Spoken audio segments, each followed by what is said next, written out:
अच्छा, अब next topic है origin of coordinate in multiple expansions. तो जैसे पहले बताया गया था कि अगर आपके पास एक पॉइंट चार्ज हो एट द ओरिजिन, तो हम ये कह सकते हैं कि वो एक प्योर मोनोपोल है। तो अगर वो ओरिजिन पे नहीं है तो हम उसे प्योर मोनोपोल नहीं कह सकते। जैसे आपके पास द चार्ज इन फिगर 3.32 में जैसे इन्होंने दिखाया हुआ है कि आपके पास हैज़ अ डायपोल, ठीक है। इसका डिस्टेंस, ये चार्ज जो है यहाँ पे पड़ा है, इसका distance from the origin d है, ठीक है। तो आपके पास उसकी डायरेक्शन y एक्सिस के लॉन्ग है, तो हम ये कहेंगे कि जो डायपोल है, डायपोल मोमेंट, वो आपके पास q d y हैट, ठीक है। तो आपके पास कॉरस्पॉन्ड है dipole term in its potential. The monopole potential is not quite correct for this configuration. बात समझाइए कि मतलब ये कि आपके पास अगर एक चार्ज ओरिजिन पे पड़ा है तो हम उसको एक प्योर मोनोपोल कह सकते हैं, और उसके लिए पोटेंशियल जो नॉर्मली आप 1/4πε0 से फाइंड करते हैं कर सकते हैं। लेकिन अगर ये किसी डिस्टेंस d के ऊपर है तो फिर वो प्योर मोनोपोल नहीं है, और उसके साथ एक डायपोल मोमेंट एसोसिएटेड हो जाएगा, और उसके हिसाब से एक डायपोल टर्म भी उसके पोटेंशियल में आ जाएगी। तो फिर जो मोनोपोल पोटेंशियल है वो करेक्ट पोटेंशियल आपको नहीं देगा, वो एग्जैक्ट पोटेंशियल हो सकता है। तो मल्टीपल एक्सपेंशन को हमने फिर याद रखना है, और उसमें जिसमें हमारे पास इन्वर्स पावर ऑफ r आती है, मतलब डिस्टेंस फ्रॉम द ओरिजिन। तो अगर हम 1/r को एक्सपैंड करें तो हमें तमाम पावर्स मिल जाती हैं, सिर्फ फर्स्ट नहीं मिलती। सो ओरिजिन को मूव करने से, या आप ये कह सकते हैं चार्ज को मूव करने से मल्टीपल एक्सपेंशन उस हिसाब से ऑल्टर करती है। तो जो मोनोपोल मोमेंट q है does not change is the total obviously independent of the cord. Monopole moment मतलब q जो होता है वो तो वेरी नहीं करता है, क्योंकि टोटल चार्ज को इस बात से कोई फ़र्क नहीं पड़ता कि उसका कोऑर्डिनेट एक्सिस क्या है। In figure 3.32 the monopole term was ineffective when you moved q away from the origin, it just that it is was no longer the whole story. A dipole term then fall all the matter higher appeared as well. लेकिन बाकी terms जो है वो change होती हैं।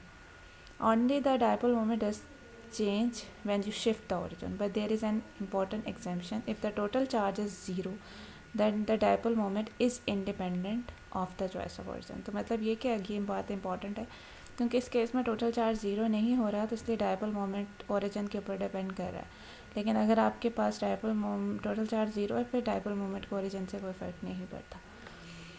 Suppose कर लेते हैं, अब इसको प्रूव करने के लिए आपने क्या किया कि ओरिजिन को डिस्प्लेस कर दिया बाय अमाउंट a। ये आपके पास कोई चार्ज डिस्ट्रीब्यूशन थी।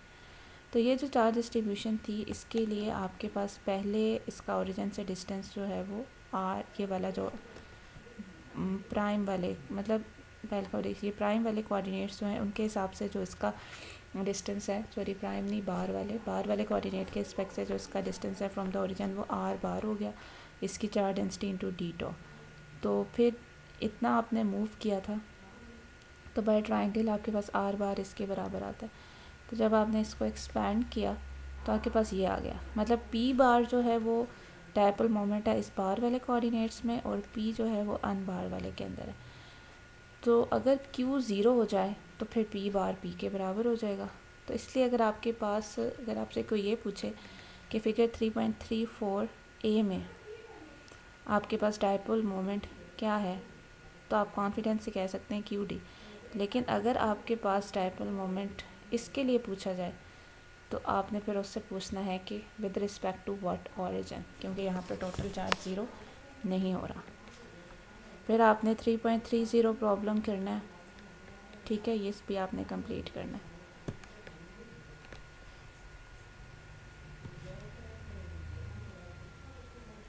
अब नेक्स्ट आपके पास है electric field of a dipole. Dipole की वजह से जो इलेक्ट्रिक फील्ड है वो क्या है। तो अगर हम लोग जो है, अभी तक हमने सिर्फ पोटेंशियल्स के लिए काम किया है, अब हम लोग एक प्योर डायपोल की वजह से इलेक्ट्रिक फील्ड भी कैलकुलेट करना चाहते हैं। तो अगर हम P को देखें, हम कह रहे हैं कि lies at the origin, points in the z direction. 3.36, ठीक है। ये डायपोल है जेड एक्सिस के अलॉन्ग है, और आर और जेड और आर के दरमियान में जो एंगल है वो थीटा है। तो ये आपके पास वी डायपोल की वजह से पोटेंशियल होता है, सिंपल। तो आपको पता है कि आप इसके radial spherical azimuthal coordinates find कर सकते हैं। तो बेसिकली आपके पास जो है वो ग्रेडियंट ऑफ ई, जो आपके पास ग्रेडियंट ऑफ वी होता है, ई जो होता है negative of the gradient of V होता है। तो ग्रेडियंट अगर आपने स्फेरिकल कोऑर्डिनेट्स में लेना है तो आपको फर्स्ट चैप्टर में उसका फार्मूला गिवन है। अब स्फेरिकल कोऑर्डिनेट में ग्रेडियंट किस तरीके से लेते हैं, उसके फार्मूले से आपने इसके ग्रेडियंट लेके इसका रेडियल आर, थीटा और साई वाले कंपोनेंट्स फाइंड कर लेना है। तो जब आप ई डायपोल लिखेंगे तो उसमें आर वाला component into R hat plus theta component into theta hat plus psi component into psi hat. Psi component क्योंकि ज़ीरो हो रहा है क्योंकि साई पे कोई डिपेंडेंस नहीं है, आर और थीटा वाले कंपोनेंट्स आ गए। अब इसमें आपने पर्टिकुलर कोऑर्डिनेट स्फेरिकल यूज़ किया, और दूसरा आपने जो डायपोल मोमेंट था उसको आपने जेड एक्सिस के अलॉन्ग लिया।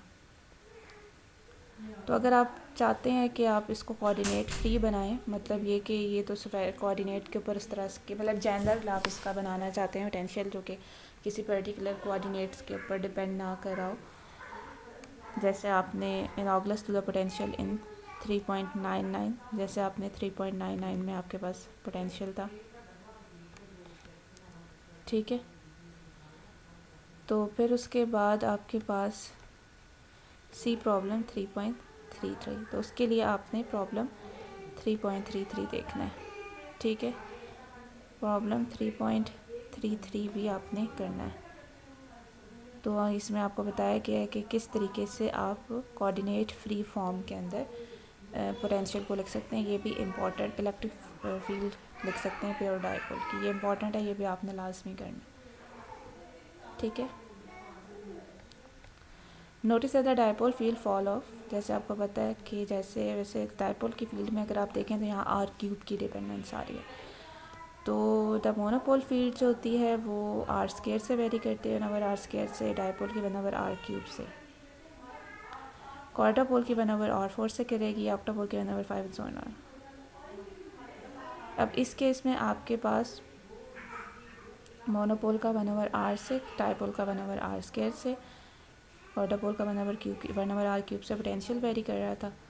तो ग्रेडियंट की वजह से एक 1/r की मज़ीद टर्म सब में अंदर ऐड हो गई है, मतलब अब जो इलेक्ट्रिक फील्ड है वो 1/r square, 1/r cube, 1/r⁴ से वेरी करी। अब फिगर 3.37 के अंदर इन्होंने प्योर एंड फिज़िकल देखें, फिज़िकल डायपोल के दरम्यान में एक रीज़नेबल अमाउंट ऑफ सेपरेशन है, प्योर के बीच में बहुत क्लोज है एक दूसरे के। तो इन्होंने कंपैरिजन के लिए स्केच की हुई हैं field line physical and pure dipole की, कि अगर आप देखें तो पिक्चर काफ़ी सिमिलर हो जाती हैं अगर आप इनके बाकी साइडों से सिर्फ देखें, ये वाली सेंटर ना देखें। लेकिन अगर आप करीब लाएं, सेंट्रल रीजन आप के करीब लाएं, तो ये काफ़ी ज़्यादा एक दूसरे से डिफरेंट हो रही है, मतलब R greater than D. Equation 3.103 जो है, जैसे कि आपको गिवन है, ये उस वक्त वैलिड अप्रॉक्सीमेशन है जब आर ग्रेटर देन डी है to the field of physical dipole. अगर आप फिजिकल डायपोल की बात करें तो as I mention earlier, this region can be reached either by going to large R or by squeezing. जैसे पहले ही बताया गया था कि ये जो है या तो आपके पास आर बहुत ज़्यादा लार्ज हो, और या फिर आपके पास चार्जेस को एक दूसरे के बहुत क्लोज स्क्वीज़ कर दें,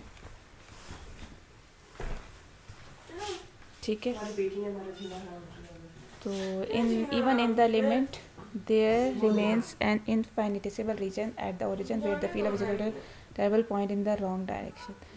मतलब यहाँ पे इन्होंने आपको ये बताया हुआ है कि अगर आप उनको चार्जेस को बहुत ज़्यादा क्लोज भी स्क्वीज़ कर दें तो एक ऐसा रीजन छोटा सा रहता है एट द ओरिजिन जहाँ पे फिज़िकल डायपोल की जो फील्ड है वो रॉन्ग डायरेक्शन में पॉइंट कर रही होती है, और वो आपको तब पता चलती है जब आप along the Z axis move करें। जैसे इन्होंने आपको फिगर 3.35 में इन्होंने कहा है बी के अंदर।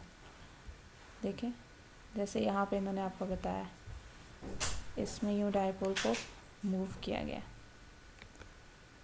ठीक है, शिफ्ट किया गया, ठीक है, थोड़ा सा, as you can see by walking down the selection figure 3.35. If you want to explore this subtle and important point, work problem 3.42. अगर आप इसको स्टडी करना चाहते हैं तो प्रॉब्लम 3.42 को भी स्टडी करें, जिसमें आपको कहा गया कि use equation 3.1 to calculate the average electric field of a dipole over spherical volume radius R centred at the origin, do the angular interval first, you must express r theta in terms of xyz c back cover before integrating. If you don't understand why, reread the discussion in section this, compare your answer with a general theorem. Transparency here is related to effect that the dipoles blow up at r is equal to 0. The angular integral is 0 but the radial integral is infinite, so we really don't know what to make of the answer. To solve this dilemma, let's say equation that applies upon a tiny sphere of radius this. मतलब ये चीज़ आपने लाजमी करनी है, ये बहुत important जो है वो रिज़ल्ट है। तो सी दिस इन्होंने रेफरेंस दिया हुआ है एक पेपर का भी, ठीक है, ये भी आप इसको सर्च करके ये प्रॉब्लम करें। तो इसमें से मैं आपको बता देती हूँ कि जो जो प्रॉब्लम्स आपने करने हैं, ये तो यहाँ तक तो अपने सारे ही करने हैं 3.33 तक, ये 3.34 करना, ये भी करेंगे 3.5 भी, 3.6, 3.7 और 3.8, 3.9, 4.0, 4.1, 4.2 भी।